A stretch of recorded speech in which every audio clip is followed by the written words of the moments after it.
एक बड़े से जंगल में काफी सारे जानवर रहते थे, बिग और स्मॉल। वहाँ एक खरगोश भी था जिसके बनी टीथ, सॉफ्ट फर और लंबे कान थे।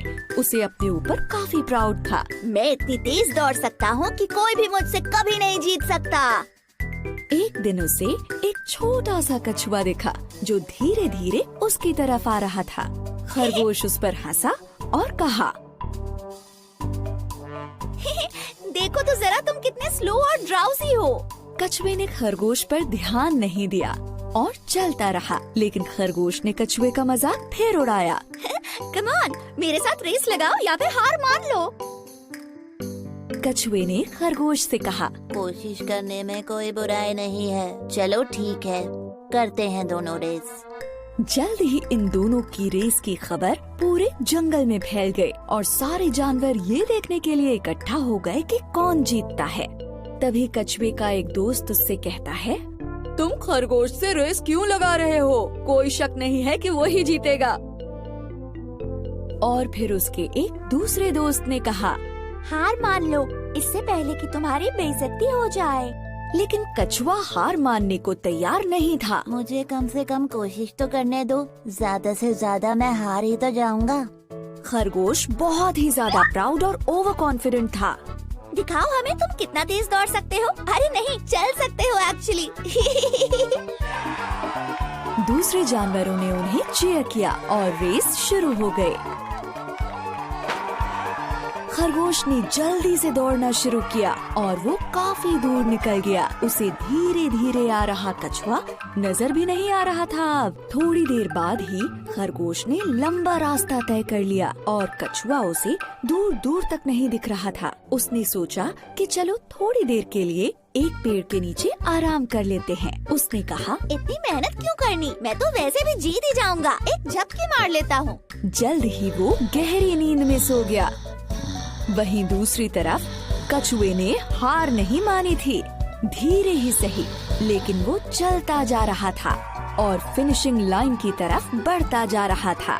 फिनिशिंग लाइन पर सारे जानवर वेट कर रहे थे कि खरगोश ही सबसे पहले रेस फिनिश करेगा। लेकिन वो सब कछुए को देखकर काफी हैरान हो गए। ये सब देखकर वो कछुए का हौसला बढ़ाने लगे। ऐसे ही बढ़ते रहो, तुम बहुत अच्छा कर रहे हो, तुम फिनिश करने वाले हो। तभी खरगोश की नींद खुली। कछुआ तो नहीं दिख रहा। चलो अब मैं फिर से दौड़ता हूँ और रेस फिनिश कर लेता हूँ। लेकिन वो हैरान रह गया जब उसने देखा कि कछुआ तो उससे पहले ही फिनिशिंग लाइन पर पहुँच गया है और रेस जीत गया है। ये नहीं हो सकता। खरगोश का घमंड चूर चूर हो गया। सारे जानवरों ने रेस जीतने पर कछुए को बधाई दी और खरगोश ये सब देखकर उदास हो गया। फिर कछुए ने खरगोश के पास जाकर कहा, किसी को भी अपनी काबिलियत पर इतना घमंड नहीं करना चाहिए। इस बात को याद रखना, हमेशा हम्बल बने रहो और अपनी पूरी कोशिश करने से पहले कभी हार मत मानो। अंत में खरगोश को ये लेसन मिला कि अगर मेहनत की जाए तो स्लो होने पर भी रेस को जीत सकते हैं। इसको देखो। 3 प्यारे छोटे पिग काफी खुशी खुशी अपनी माँ के साथ रहते थे। लेकिन जल्द ही वो इतने बड़े हो गए कि उन्हें अपनी माँ का घर छोड़कर अपना खुद का घर बनाना था। माँ ने उन्हें बाय बाय कहा। अपना ख्याल रखना और उस चालाक भेड़िए से बच कर रहना जो यहीं पास में ही रहता है। वो तीनों अपना घर बनाने के लिए निकल पड़े और उन्हें तलाश थी एक बढ़िया सी जमीन की। पहले पिग को जल्द ही एक अच्छी सी जमीन मिल गई और उसने जल्द ही स्ट्रॉ और स्टिक से अपना घर बना लिया। ये कितना अच्छा है और इसे बनाना कितना आसान था। अब मुझे उस चालाक भेड़िए से डरने की जरूरत नहीं है। जल्दी ही दूसरे पिग को भी अच्छी सी जमीन मिल गई और उसने भी वुड्स और नील से जल्दी से अपना घर बना लिया। ये बहुत ही अच्छा है, भेड़िया मुझे छू भी नहीं पाएगा। तीसरे पिग को भी पास ही में एक जमीन मिल गई, लेकिन उसने सोचा, मैं तो एक बहुत ही मजबूत घर बनाऊंगा। इसके लिए खूब मेहनत करूंगा क्योंकि वो भेड़िया मजबूत घर में मुझे छू भी नहीं पाएगा। तो तीसरे पिग ने खूब मेहनत की और ब्रिक और मोर्टर से एक पक्का और मजबूत घर बनाया। तीनों पिग्स खुशी खुशी रहने लगे, लेकिन ज्यादा दिनों तक नहीं। चालाक भेड़िए की नजर उन पर थी वो आसपास घूमता रहता था ताकि कब उसे इन्हें खाने का मौका मिल जाए। मुझे तो इन्हें हर हाल में खाना होगा, बहुत मजा आएगा इन्हें खाने में। फिर जल्द ही एक दिन भेड़िया पहले पिग के घर पहुंचा। भेड़िया बोला, ओए दरवाजा खोलो पिगलेट, नहीं तो मैं बहुत जोर से फूंक मारूंगा और तुम्हारा घर तोड़ डालूंगा। पहला पिग काफी डर गया। ओह नो, मैं दरवाजा बिल्कुल नहीं खोलूंगा।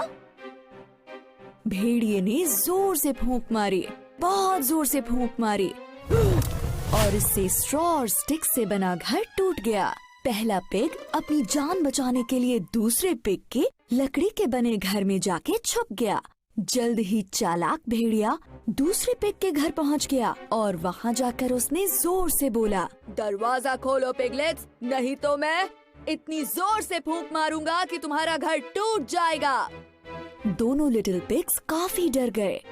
ओह नो, हमें दरवाजा नहीं खोलना चाहिए। चालाक भेड़िए ने फूंक मारी और जोर से मारी, इतनी जोर से मारी कि लकड़ी का बना वो घर टुकड़े टुकड़े हो गया। बुरी तरह से डरे हुए दोनों पिग्स अपनी जान बचाने के लिए तीसरे पिग के घर में आ पहुँचे, जो ब्रिक और मोटर से बना था। जल्द ही वो चालाक भेड़िया तीसरे पिग के घर भी आ पहुँचा। दरवाजा खोलो पिगलेट्स, नहीं तो मैं तुम्हारे घर को फूंक मार के उड़ा दूंगा। अब तीनों लिटिल पिग्स बुरी तरह से डर गए। ओह नो, हमें दरवाजा नहीं खोलना चाहिए।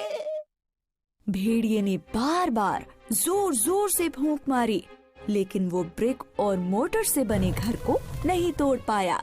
ब्रिक और मोटर का बना घर इतना स्ट्रॉन्ग था कि उससे नहीं टूटा। भेड़िए ने काफी देर तक तीनों लिटिल पिग्स के बाहर आने का वेट किया, लेकिन वो नहीं आए। बस सब बहुत हो गया है।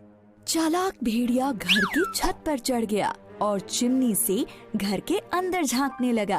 तीसरा लिटिल पिग बहुत चतुर था, उसे ये पता चल गया। उसने जल्दी से आग जला दी और चिमनी से निकलने वाली फ्लेम से भेड़िया बुरी तरह जल गया। वो दर्द से कराहने लगा और वहाँ से भाग गया। मैं फिर से यहाँ दोबारा नहीं आऊँगा, कोई बचाओ मुझे।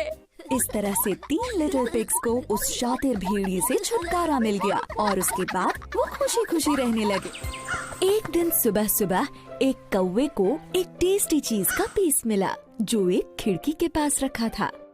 वाओ, आज तो मेरा लकी डे है। मुझे तो चीज खाना बहुत पसंद है। वो पेड़ की डाल पर जाकर आराम से बैठ गया। जैसे ही वो उस चीज को खाने वाला था, उसे एक प्यारी सी आवाज सुनाई दी। गुड मॉर्निंग माय फ्रेंड, तुम तो बहुत अच्छे लग रहे हो।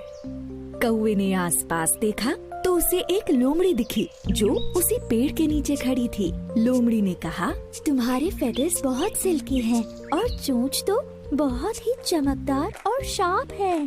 तुमसे सुंदर कौवा मैंने आज तक नहीं देखा है। कौवा लोमड़ी की झूठी तारीफ से इतना खुश हो गया कि उसे लगा वो सच बोल रही है। लोमड़ी ने चालाकी से कहा, आई विश मैं तुम्हारा गाना सुन सकती। मैं अपने सारे दोस्तों को तुम्हारी खूबसूरती और प्यारी आवाज के बारे में बताऊंगी। और फिर वो दूसरी तरफ मुड़ गई, जैसे कि वापस जा रही हो। कौवे से ये खुशी बर्दाश्त नहीं हुई और उसने सोचा कि वो लोमड़ी को अपनी आवाज सुनाकर ही रहेगा। जैसे ही उसने गाने के लिए अपना मुंह खोला, उसकी चोंच से चीज नीचे जमीन पर गिर गया। उसी समय लोमड़ी ने झट से चीज लिया और खा गई। यम, ये तो बहुत टेस्टी है। फिर लोमड़ी ने कौवे से कहा, तुम तो बुद्धू हो। झूठी तारीफ से तुम आराम से बुद्धू बन गए। मुझे तो सिर्फ चीज चाहिए था और वो मुझे मिल गया। बेचारे कौवे को लगा कि वो कितना बुद्धू है कि वो चालाक लोमड़ी की झूठी तारीफ